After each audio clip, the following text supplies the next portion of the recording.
Welcome to the Think Christian podcast. On this episode, we're going to be talking about the malevolent men of the wild new movie Men, as well as the new Florence and the Machine song King. This is not your father's patriarchy. I'm Josh Larsen, editor over at thinkchristian.net and host of the TC podcast, where we like to say there's no such thing as secular. Well, we should probably set our terms right from the top with this one. What do we mean by patriarchy? Christians, after all, talk of the patriarchs of the Old Testament, men who, yes, were part of a patriarchal social structure and certainly had their personal failings, but were also faithful followers of God and key figures in his redemptive plan. So it's not necessarily Abraham, Isaac, and Jacob we're specifically thinking of when we discuss patriarchy on this episode. Rather, it's something like this: a male-dominated social structure that warps God's plan for humanity. So practices and assumptions that especially cause harm to women by devaluing their imago Dei. Basically, anytime manhood gets in the way of recognizing women as created beings made in the image of God, worthy of equal dignity. Now, all that being said, the original biblical patriarch, Adam, will certainly come up in our discussion of Men, a contemporary set horror film that also takes place, allegorically at least, in the Garden of Eden. Abby Olcese is going to join me for that. Also on this episode, I'll talk to Sarah Welch-Larson about King, a new Florence and the Machine song that has patriarchy on its mind. First, though, we are 9 reviews away from reaching 100 reviews on Apple Podcasts. That is important because these reviews encourage Apple to put our show on the radar of new listeners. So if you would like to help us get to 100, it's easy to leave a review right now as you're listening. In the Apple Podcasts app, scroll down to click on the show link. It'll read Think Christian. Then you can scroll down again until you get to ratings and reviews. You can leave one right there. We appreciate it. All right, time to confront the patriarchy with Sarah Welch-Larson and Florence and the Machine. Sarah Welch-Larson is back on the Florence and the Machine beat for us. She wrote about 2018's High as Hope and is now back to consider Florence Welch's new album, Dance Fever. Welcome, Sarah. Hello. And just to be clear, no relation to Florence Welch. I know. That's right. Yeah. I thought about that as I was putting some notes together. Where would you say your Florence and the Machine fandom level is at these days? I mean, high enough that I would like to see her in concert, but haven't had the chance to at this point. But I've been listening to her for a good amount of time, probably not like from the moment that she burst onto the scene, but pretty shortly thereafter. So okay. And I think she's coming our way, right? Chicago way, for a concert, actually. Beginning of July. So, I'm really bummed to be missing that one, unfortunately. Okay. Yeah, so she's getting out there in support of this album. Now, I think of Florence Welch as this powerhouse vocalist with bombastic instrumentation to match. So Dance Fever, that stood out to me right away as an interesting title.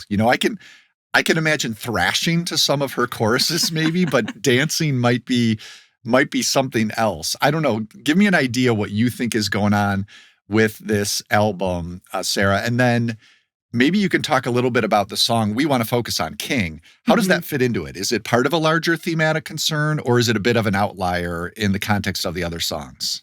Dance Fever definitely feels like it's kind of a return to some of her more Baroque tendencies. I feel like her previous album, High as Hope, was a little bit on the thinner isn't the right word for it, but definitely on the more delicate, dreamy, like kind of spiderwebby kind of level. And this is definitely laying like a lot of heavier details and a lot of, weight and heft back into it. She's, like you said, she's got this incredibly lovely voice that's just this incredible, like, deep belting, like the kind of music that I like to sing along to, but only when nobody else is around because I can't possibly match hers. Sure. And I think what she's doing with Dance Fever is she's returning to those kind of Baroque, mythical, I'm going to layer a lot of details on tendencies that she's had in previous albums. And in King in particular, it kind of feels like it's laying out the thesis statement for the entire album, where she's talking about her relationship to the audience and to her artwork and how far does she really want to go when it comes to creating art, really. And what does she have to give up in order to be able to make that art? She kind of talks about needing to have like a rotten heart and a lot of pain in order to be able to sing the way that she does. And I don't know that I fully agree with that, but I do think that she is mining some of those depths in particular for this song and for the album as a whole as well. So in the chorus of King, Welch rejects these traditionally female roles in favor of a more patriarchal title. She says, I'm no mother, I am no bride, I am king. Mm-hmm. And then if we look at the video for King, she seems to physically take the crown in a sense. It opens with this distressed man in a concrete loft space, and then Welch appears at the window in a purple hooded cloak.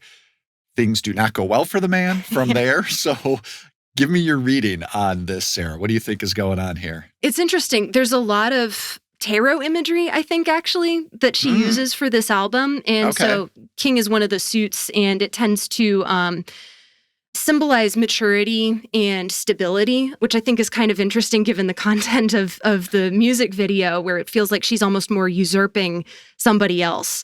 And then she's also talking a lot about swords, and that's another suit that has to do with like the intellect and sharpness and clarity. So it kind of feels like she's coming into this, she is drawing on this imagery of, I know who I want to be and I'm going to do what I need to do in order to be able to take it. It kind of feels like she's co-opting a lot of that very patriarchal imagery as well, where she's speaking about herself in fairly masculine terms. And she's talking about moving from the kitchen, where she's been arguing about her life and where it's going to go, to swinging a bloody sword and going into battle, which I think is a really interesting way to talk about art, because it feels incredibly combative. And it also feels like she's taking a lot of that patriarchal imagery and just placing herself in it. So she's not necessarily changing anything about patriarchy. She's just changing who's performing those actions.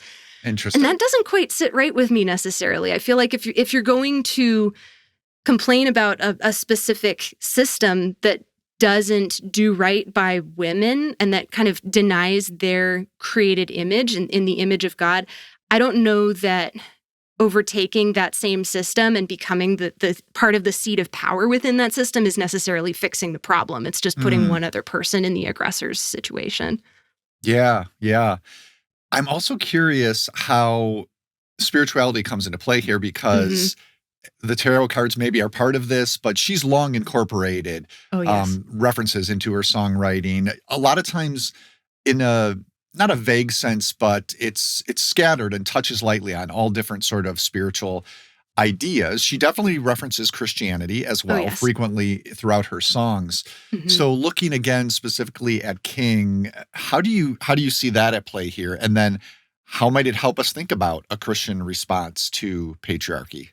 I don't fully know what to make of it other than her trying to usurp somebody who is in a position of authority and take over that position, which again, like, doesn't quite jive fully with Christianity. Like, we're not supposed to be the ones in authority. We're supposed to be the ones who are submitting to God's authority. So it kind of feels like she is treating that position of authority as something that is almost a power vacuum to be filled. Yeah. And that I have a hard time with that one. I appreciate the imagery that she's working with, because I think it's very powerful and captivating, but I don't know that it's captivating necessarily to the right ends. And at the same time, I think in a lot of her other songs, she is really channeling a lot of that religious imagery, like a lot of mentions of things like stained glass and sacrifice. And I think she even talks about rock and roll in one of her songs kind of being dead, specifically because it hasn't been resurrected, and like the image of the people who are talking about it as well. So I think she's really thinking a lot about those images of rebirth and renewal. And she's clearly very fascinated with a lot of the imagery of Christianity, but I think it's much more on an image level than it is on a depths level, if that makes sense. Yeah. And just thinking about the idea of kingship, again, incorporating what you said about the tarot understanding, but also a biblical understanding of kingship, we do definitely get that warring image in some of the Old Testament kings, but we also get this vision that counters that, specifically in Jesus as king, right? Which is much more of the servant king, the suffering king, the sacrificial king. The lamb And specifically. yeah. And so that does stand, again, not that her intent was at all to maybe consider that aspect of it, but as we look at it, it does stand apart from this warring king figure that she wants to, at least in the video, take on and usurp. I like that word, usurp. I think that's very fitting. I think too, especially in the video, because she's kind of poised, like there's a lot of that tarot imagery, but I think she also poses herself almost as a vampire, especially in the last frames of the video where she's sort of bending over this man and like reaching over him, kind of Dracula-like. And the image of the lamb as king is one that sustains life and gives life. And vampires are very like, we're going to take that life away from you and you're not going to have it anymore. So I think an interesting contrast there too. Yep, absolutely. That's an incredibly striking image, how she does kind of lean over him in the hood, just, covers him up. So is there another song just for those who are interested in the album more broadly that jumped out at you, either along these thematic lines or just one that you found yourself singing when no one's around more than any of the others? Any other highlights for you from the album? Probably half of them, honestly. So Free, which I think is the second song off the album, is also like very beltable and a lot of fun to sing when no one else is listening. And then there's also another song off the album that comes a little bit later called Daffodil. It feels like a little bit darker and a little bit heavier, and some of the guitar feels a little crunchier than some of the previous stuff that she's done. She tends to rely very heavily on stringed instruments and things like harps and a lot of cymbals, and Daffodil kind of gets a little bit into the, like more earthy sound, which kind of fits with the title of the song a bit. But I think she's doing some really interesting things, both in terms of music making and sound, and also in songwriting. I actually went back and listened to a couple of her older albums pretty recently, and the songwriting in this newest one is a lot more pointed and a lot more focused, and it feels like she's really taken an artistic step forward. Nice. Well, thank you very much, Sarah. Again, listeners interested in Florence and the Machine will want to check out Sarah's 2018 post on High as Hope, and we'll link to that in the show notes as well. As far as more recent work, Sarah, what are you and Kevin McLenithan up to on the Seeing and Believing podcast? This episode will be out by the time that this episode drops, but we reviewed Top Gun Maverick for this week's episode of Seeing and Believing, and we also paired it with Philip Kaufman's 1983 movie, The Right Stuff, which turned out to be a perfect pairing. So had a great conversation about that. And was that a first viewing of The Right Stuff for you, or had you seen that before? I had seen it. Kevin had not. So it was a really good conversation. Yep. Nice. Yeah, I know you guys flip that around. Someone gets to watch something for the first time. So love that pairing. We will look for that. Again, that's the Seeing and Believing podcast. Thanks so much for coming on the TC podcast, Sarah. Thanks so much for having me. Hey there, John J. Thompson here, and if you were listening to this on any format other than YouTube, you would have just heard a little bit of the amazing James Brown's It's a Man's World. I could never quite tell if that song was a lament, a blues, or really just an extension of the patriarchal culture that dominated the charts and the streets back in 1966 when Brown took it to number 1 on the R&B charts and number 8 on the Billboard Hot 100. Although he was clearly riffing off the title of the 1963 comedy It's a Mad, Mad, Mad, Mad World, there's nothing funny about Brown's take. It's also worth noting that the song was co-written, or maybe completely written, by a woman named Betty Jean Newsom, who had been Brown's girlfriend for a time. How interesting that a song like this may have actually been stolen from a woman. Perfect. That's just one of the songs I've pulled together for this episode's corresponding playlist. Patriarchy, it turns out, has fueled some pretty great music over the years, from Johnny Cash to Kendrick Lamar's newest, and Madonna to Florence and the Machine, even some Green Day and a Belle and Sebastian track. It's a pretty deep list. Find it all by searching for the Think Christian profile and following it, or simply click the link in the email you get from us. You can follow the latest episode mix, and it will always update automatically when a new show launches. You can also find the massive archive list and all of the other mixes I've made for the previous episodes. Until next time, this is JJT, hoping that all of the Archies in your life are actually worth following. Peace. Josh Larsen here, back with the TC podcast. It's no easy task trying to wrap your mind around the films of writer-director Alex Garland, Ex Machina, Annihilation, and now Men. But Abby Olcese is up for the challenge. Welcome, Abby. Thank you. I will do my utmost. All right, good. I am glad you are here specifically because Your earlier Think Christian piece on Garland's Annihilation, it was one of those that did help me appreciate that movie a little bit more than I initially did. Initially, I found it to be a little bit diffuse, I think. But you put it in the context for Think Christian of Ash Wednesday. And that specifically kind of gave me just one end, one kind of angle, a way into that movie. Because I think that's helpful for his films, to find a way in and somewhere to anchor your thoughts, your questions, your wonderings. Now, it's interesting how people have responded to Men, because some, I think you hinted before we started recording here, had similar experience in terms of trying to wrap your mind around what was going on. But on another level, it's kind of simple. And it comes down to that title, right? Annihilation is a huge idea and has so many things that could be connected with it. Men, it's about men. I mean, apparently, we'll get into it's about a lot more. But on the surface, we know this is going to be about men. So let's start, Abby, with if you can give a spoiler-free plot description to listeners. At the top here, we're not going to spoil anything, if that's possible. A very light description. Yeah. We'll get into spoilers a little bit later, but maybe a basic plot description and then a sense of what you think Garland is basically interested in here.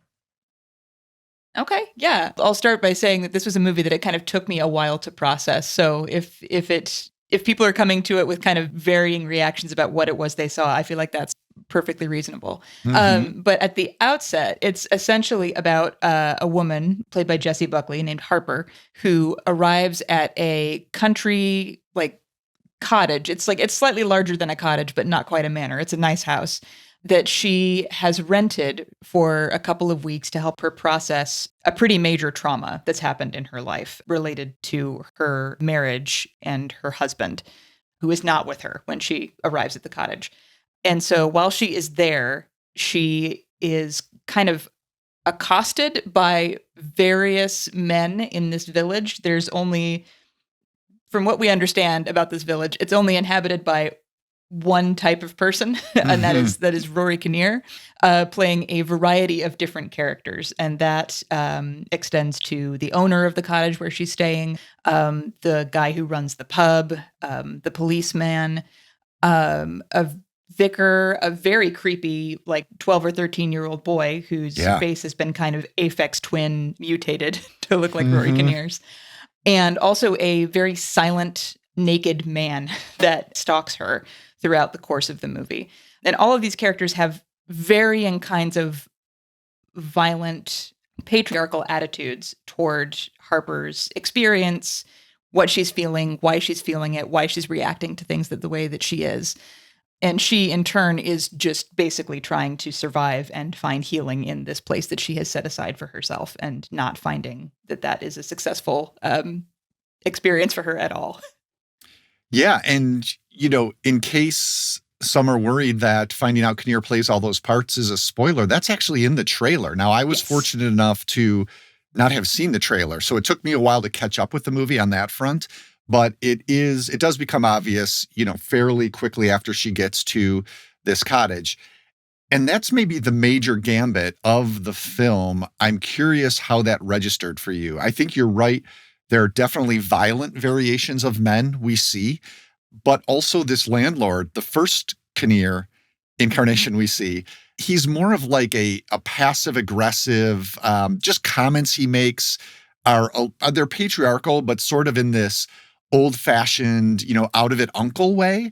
Patronizing, I'd say more than anything patronizing else. is a good word. And then the second man she meets is the one in the forest when she goes for a walk, the naked man, who is quite threatening because of his stature, but until he comes onto the grounds of the cottage, just kind of stands and watches her.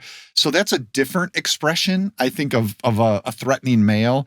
What did you think? Did this add, this sort of conceit, this gambit, did it bring a lot to the film for you rather than, say, having different actors play each of these parts?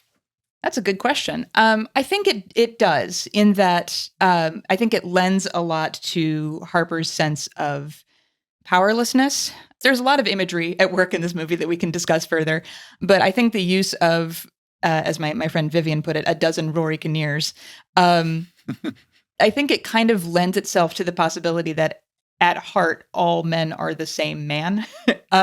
Sure. So Alex Garland has gone on record in, like, he's not often great at clarifying themes of his films. That's often what he does kind of by design. But one thing he has been clear about is that he wanted to kind of create an atmosphere of fear, create a movie that was about a sense more than anything else. And I think in that aspect, the use of one actor playing multiple roles to disturbing degree is, I think, a pretty good emotional stand-in for what it can feel like to be a woman in a threatening situation and trying to find somebody who can help you, somebody who's going to believe you, especially when it comes to the case of dealing with men in general.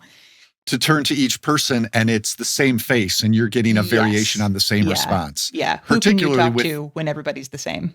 Yeah. Particularly, I think when we meet this vicar who seems to, again, at this point, it's fairly clear it's Kinnear, looks different, wig, little different makeup and so forth.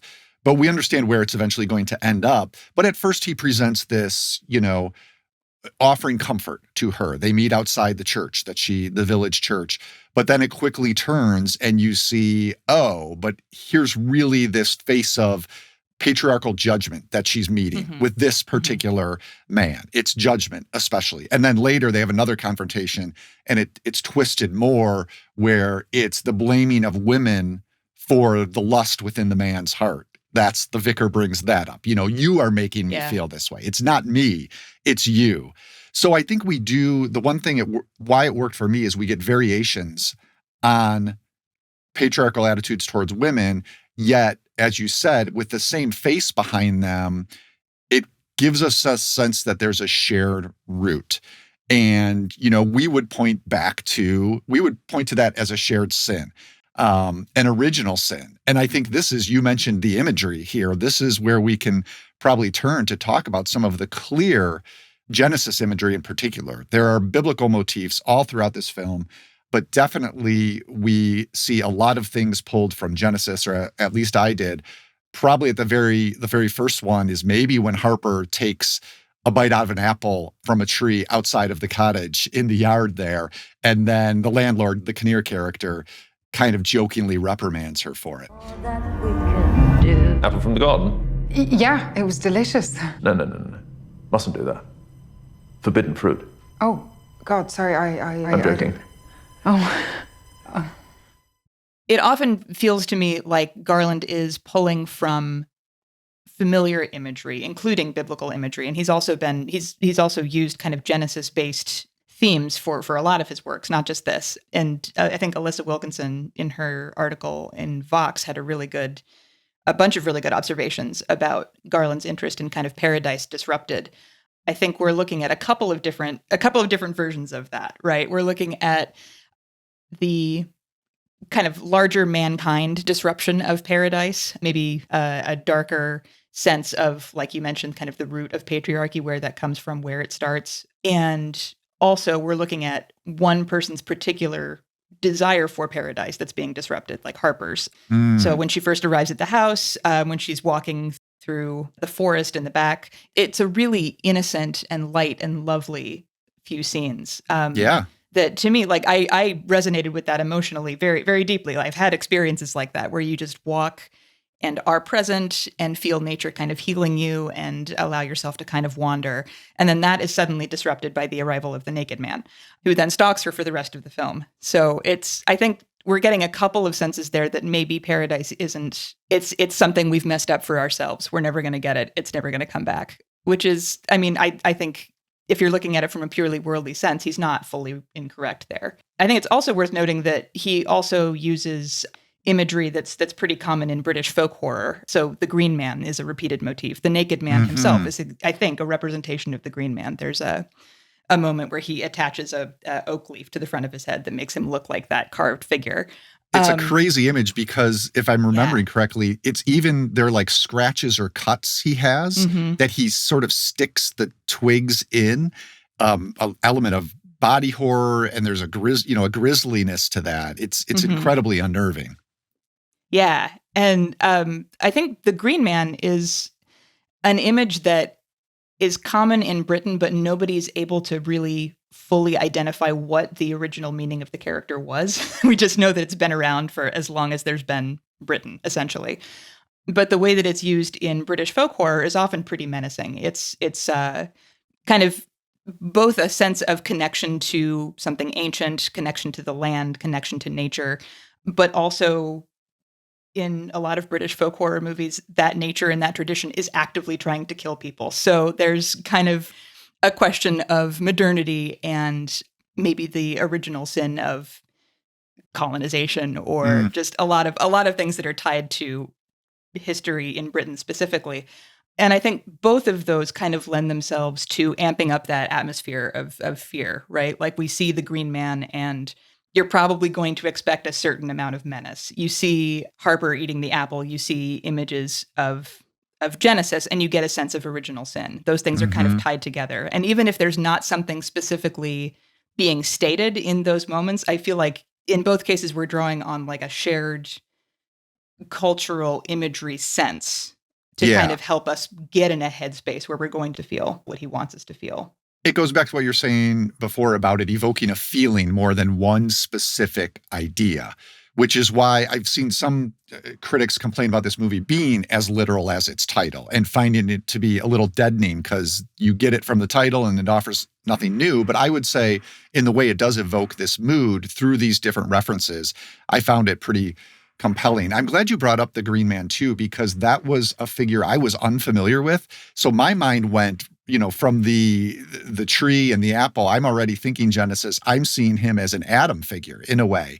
And I'm even looking at the leaves, and is he covering himself up like the fig leaves in the Bible? Like how does this all come into play? But absolutely the Green Man makes even more sense, knowing that there's that tradition in British folk horror as well. So all of that is in this mix. Should we get to the really weird stuff, as if that wasn't weird enough, and maybe talk about the ending and do a little spoiler talk here, mostly because I just want to hear what you make of it, what your take. Yeah, let's dig in. All right, let's do it. So again, listeners, if you plan to see Men, maybe you want to pause here, skip ahead a little bit, and pick up with us later. But we're going to spend a few minutes on the ending itself, which is this confrontation between Harper, and it begins with this Adam/Green Man, right? Isn't that the first figure who comes through the arch or is it, it's not the landlord, is it? No, I think it is. I think it is the Green Man. He comes in and then gives birth. Yeah. Yes, it's one of these men that she's been meeting at any rate, who literally, you said gives birth, and people may be thinking you're alluding to somehow this magical realist way. No, this is like full on, you're at the hospital and the dad's got the camera in a very intrusive place. This is what we're seeing in this scene, but it is a man giving birth to another one of the men who we have met in this movie. And that proceeds to happen a number of times until this eventually has pushed Harper back into the cottage. And the final man who is quote unquote born is her husband, who we know from the very beginning of the film and repeated flashbacks. And we've also learned was abusive to her and threatened suicide as a way to manipulate her. And the act that resulted in her leaving is he went upstairs to a neighbor's apartment. And the movie doesn't want us to know for sure, but either did jump or slipped from their balcony and she saw him fall to his death. So that is the trauma she's gone to process at this cottage. And this is the figure who emerges, who is finally birthed. Okay. What were you thinking while watching this, Abby? And what do you make of it now? Well, initially, just shock. Yes. It's a pretty shocking image when the first character, when the Green Man comes in and has this just giant swollen belly. So not only is it pregnant man, it's like, imagine a belly filled with cannonballs. Like it's huge. Yes. And then gives birth. And then that character comes out pregnant and then gives birth. And it's very visceral and frightening. I believe the Green Man character, is he still injured in the way that her husband was injured with like the split hand?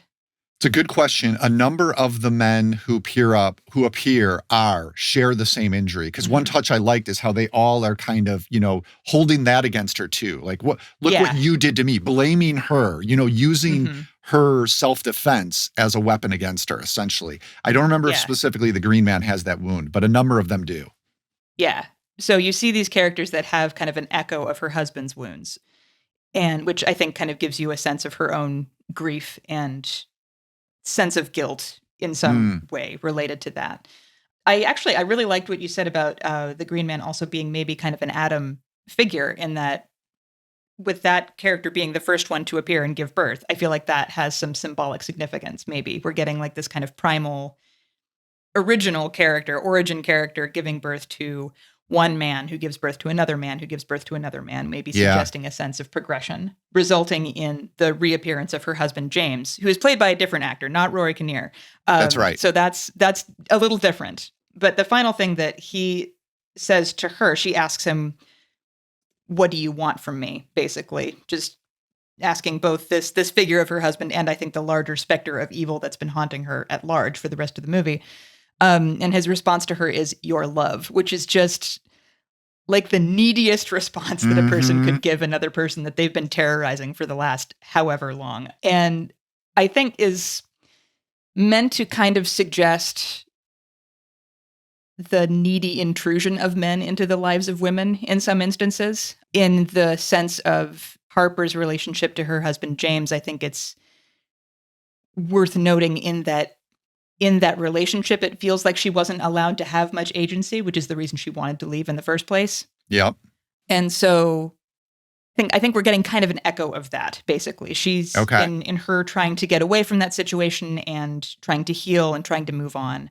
She is, again, trying to assert her own agency as a person with needs, who is meeting those needs and having taking care of herself, taking time for herself, and still not being allowed to do so because this needy, intrusive, emotional presence in her life just will not let her.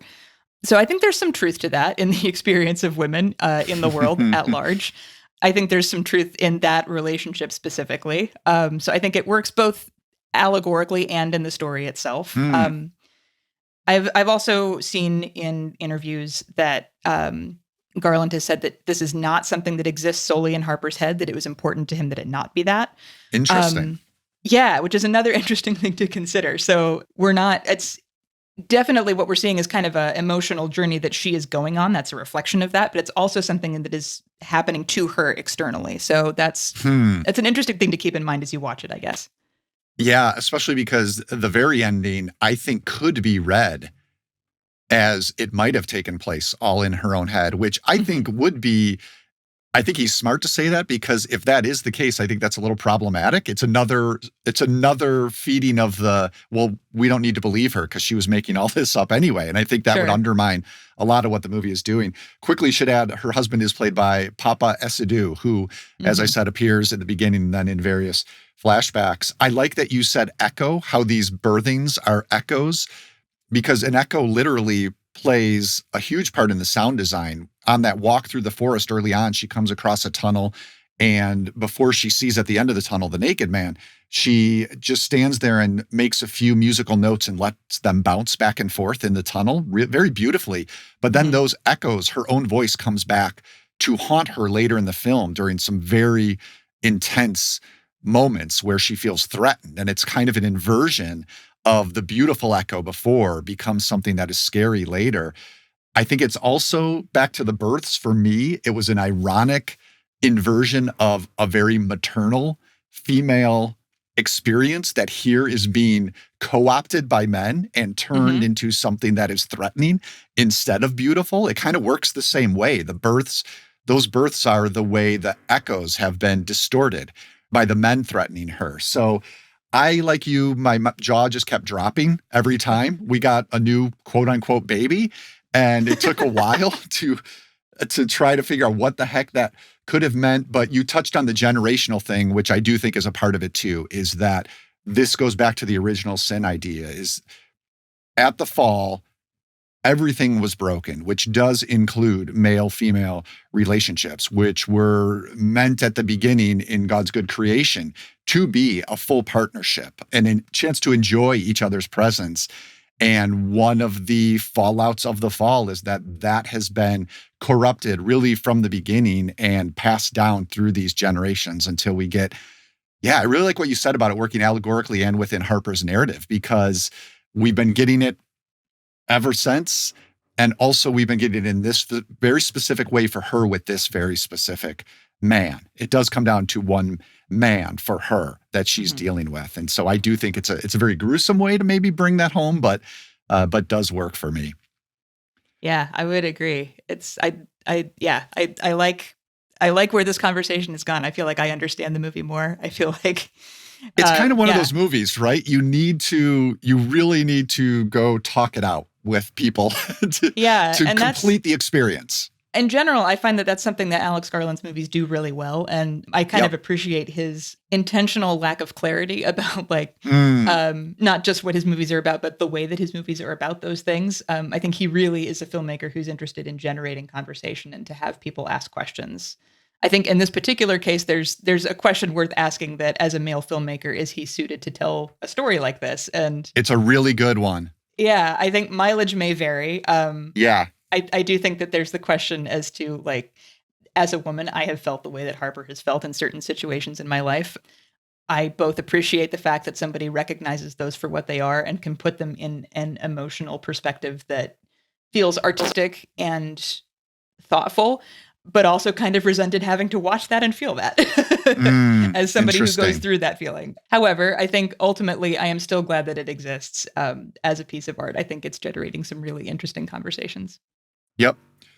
Yeah. Does it matter that a man made men? I think that is one of the hanging questions that is still out there and worth debating. And to that end, this is probably a good opportunity to remind listeners that you can send us feedback very easily. tcpodcast@thinkchristian.net. We have set up to get emails from you. So if you have seen men and have other theories, want to weigh in on that question Abby just raised about a male filmmaker making a movie like this, would love to hear that feedback. So again, send that to tcpodcast@thinkchristian.net. Thanks, Abby. We will link to your TC piece on Annihilation as well, because that definitely connects here. And with Pentecost just passed, but still on our minds, it's worth reminding listeners that you have an installment in your church calendar series you've done for us, films connected to the church liturgical calendar. So 5 films for Pentecost is a really good one and worth checking out this time of year. So we'll link to that as well. Thanks as always for all the good stuff you do for us, Abby. Thanks, Josh. It's been a great conversation. Thanks for having me on. Because so many of its stories are set in a patriarchal context, the Bible can be misinterpreted by some as a patriarchal text. But then we have something like Proverbs 31, which paints a picture of what has come to be known as the Proverbs 31 woman. Catherine Freeman, a regular guest on the podcast, wrote about that passage on the TC website a while back. Now, longtime listeners will not be surprised to hear that Catherine connected it to Beyoncé's Run the World Girls. In that piece, Catherine describes Proverbs 31 as a countercultural allegory of the value of women. She goes on to say, the Proverbs 31 woman runs the world, and while most of us are aiming to run much smaller real estate, we can be encouraged by her example rather than condemned. Bottom line, a woman who fears the Lord is to be praised, not for what she does, but because of who she is. A daughter created in the image of God, her Father, with a unique purpose and plan for her life. Thanks to Catherine for that reminder of a biblical anti-patriarchal point of view. And thanks to Abby Olcese and Sarah Welch-Larson for joining me today to talk about patriarchy in the context of men and Florence and the Machine. You can keep up with both of them on Twitter. Abby is at Abby Olcese and Sarah is at Dodgy Boffin. We're on Twitter too, of course, as well as Facebook. Just look for us at Think Christian. Now, over on YouTube, you will find a video version of this show as well as other video content. So search for the Think Christian channel on YouTube. Now, if you are on YouTube right now, well, then you missed out on a couple of tracks from the Spotify playlist that John J. Thompson compiled for this episode, as well as a little bit of Florence and the Machine's King. To hear those songs and others around the theme of patriarchy, search for the Think Christian playlist on Spotify. The TC Podcast is a listener-supported production of Reframe Ministries, a family of programs designed to help you see your whole life reframed by God's gospel story. Visit reframeministries.org for more info. Our audio engineer and post-production supervisor is John Reeder, and Reframe's co-director overseeing content strategy is Robin Basley. Thank you so much for listening. We'll get together again in a couple of weeks to consider how another aspect of our pop culture fandom connects with our faith.